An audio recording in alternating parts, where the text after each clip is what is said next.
This is the cheapest A6 I could find on Copart, and I bought it for my wife.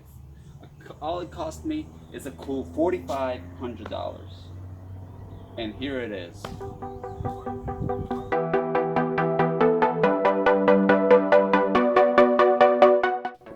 Now what you see here isn't what I paid $4,500 for at the auction. The pictures show what I paid for.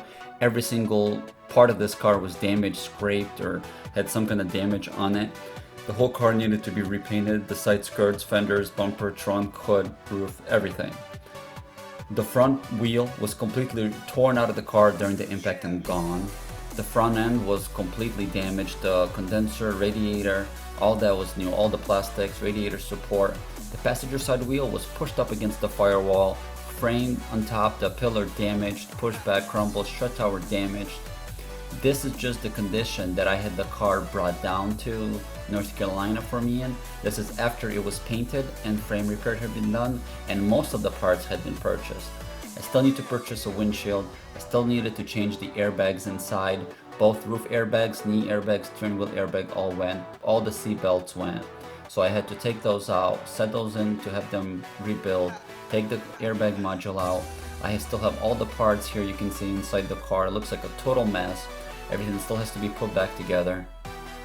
And this is how I had the car brought down to me. The front of the car really absorbed most of the impact, especially the passenger side.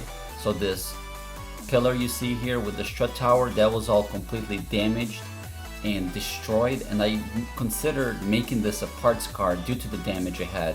But at the end of the day, I just thought it would be really cool to have this as my wife's daily. So I pulled the engine out of it in order to get to all the rivets and all the welds that I needed to get the strut tower removed with that pillar. So that's damaged. And then you can see in the next picture here, after the new had been installed. So I was just working under a time crunch trying to get as much done as possible before I had to move.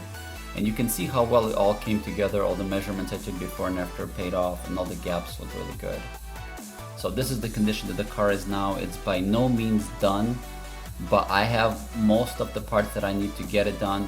I'm gonna use this time during the coronavirus when I'm furloughed to work on it, put everything together, and hopefully it all comes together like it did at the factory and looks great.